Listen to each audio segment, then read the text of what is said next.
Right now, across the American fleet, the order is out: combat readiness. A massive military operation is unfolding to reopen the Strait of Hormuz. So in this explainer, we're going to break down the entire anatomy of this modern conflict, from the very tip of the spear to the huge global political shifts it's causing. This is the phrase you're hearing from military leadership, and honestly, it just perfectly sets the stage. This isn't about some slow, drawn-out response. No, this is all about a massive, decisive push to get global oil tankers moving again, and, just as importantly, to absolutely cripple the adversary's ability to threaten them in the first place. So let's talk about the tip of that spear. We're talking about the AH-64 Apache hunter-killer teams, these specialized attack helicopters. They are the absolute linchpin of the entire air campaign, especially over the narrowest, most dangerous parts of the strait. And if you want to get a sense of the scale here, just look at this number: over 7,000. That's how many targets American forces have hit across Iran's military infrastructure so far. I mean, think about this. The Iranian surface fleet, it's practically gone. More than 120 of their ships have been destroyed. But the real high-stakes fight is happening right now in the air. So what's their exact job? Well, you've got these Apaches basically forming an aerial shield, flying non-stop patrols. Their one mission is to find and destroy waves of Iranian Shahed drones, those unmanned aerial vehicles famous for swarm attacks that are going after Allied warships and commercial tankers. And this isn't just random hunting. It's a seamless, real-time link between radar operators on the ships below and the pilots up above, letting them take out threats in a matter of minutes. So how are they so darn effective at this?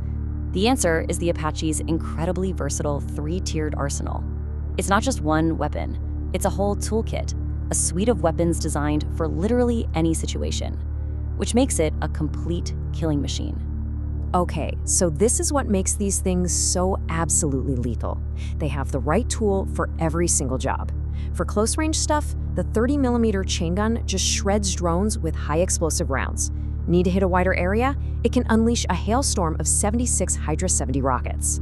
And then, for the really tough targets, like bunkers or naval ships, it's got laser-guided Hellfire missiles for pinpoint surgical strikes. But all that firepower means nothing. Absolutely nothing if you can't keep those birds in the sky. And that brings us to the unsung hero of this whole thing: the brutal, methodical, and non-stop logistics cycle that keeps these hunter-killer teams in the fight. This is the rhythm of the war. At a military base in the UAE, ground crews are working around the clock. Imagine this: an Apache lands from a mission, and before the rotors even stop spinning, it's swarmed by ground crews who refuel it and reload its entire weapon system. There's just no downtime, period. It's a relentless, methodical cycle designed to keep a constant, unbroken presence over the strait. So what happens if a helicopter needs serious maintenance? You can't just leave a gap in the sky. Well, that's where the incredible C-17 Globemaster comes into play. These monster cargo planes fly partially disassembled Apaches right into nearby desert airstrips. The second that ramp drops, crews are on it, reattaching rotor blades and plugging in avionics, and boom, within hours you have a brand new fully loaded hunter-killer ready to join the fight. It's an insane logistical ballet.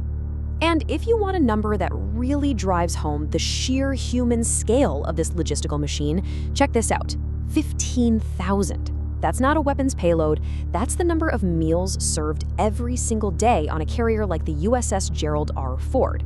You've got two massive galleys running 24/7 just to keep its 4,600 crew members on a war footing. It's the fuel they need to keep this whole thing running. But here's the thing: the Apaches, they're only fighting half the battle.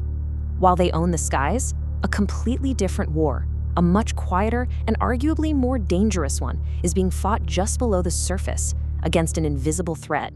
See, the Iranians have seeded the strait with these incredibly sophisticated underwater mines. We're not talking about old-school mines you have to bump into, no. These things use a combination of sensors, magnetic, acoustic, and pressure to feel a ship passing overhead, and then, boom, they detonate. Now, to clear these, the whole fleet has to slow down to a crawl. And when you're moving that slow, you are a sitting duck. The bottom line is, until these mines are gone, the strait stays closed. So how do you deal with something you can't even see? Well, it basically comes down to two very different approaches. On one hand, you have the unbelievable courage of the Navy's Explosive Ordnance Disposal Divers, the EOD teams. These guys go down into the dark water for high-risk, close-up inspections, sometimes even disarming these things by hand. On the other hand, if a mine is just too risky to get near, they send in remotely operated submersibles. These little subs just place a charge right next to the mine, back away, and detonate it, all from a safe distance. But the ripples from this conflict, they're spreading way beyond the battlefield. As this military operation completely redraws the power map in the region, it's also kicking off a major shift on the world stage, with some nations carving out brand new, independent paths for themselves. And the ones really driving this change are what we call middle powers. Think countries like Canada and Australia. They're not superpowers, for sure, but they have serious global influence, and they see this conflict as a golden opportunity to reduce their dependency on the traditional great powers. And this new strategy has a name, championed by people like Canadian Prime Minister Mark Carney. They call it variable geometry. The idea is pretty radical. Move away from those rigid, old-school alliances. Instead, you form flexible coalitions based on shared democratic values for specific goals. It's all about being more agile and independent. And this is not just some theory they're talking about. It is happening now. These middle powers are signing multi-billion-dollar deals to lock down critical minerals like lithium and uranium. And what's the end game here? It's huge. They're trying to build a completely new global supply chain, one that doesn't need a permission slip from Washington or Beijing. It's a quiet declaration of economic independence and could be the start of a new third pillar in global power. So all of this leaves us with a really big question about what 21st century power really looks like. Is the ultimate deterrent still that Apache hunter-killer strategy, just overwhelming force applied with surgical precision? Or does the real future of global security lie with these agile, flexible coalitions of middle powers who are busy rewriting the economic and strategic rulebook as we speak? It's definitely something to think about.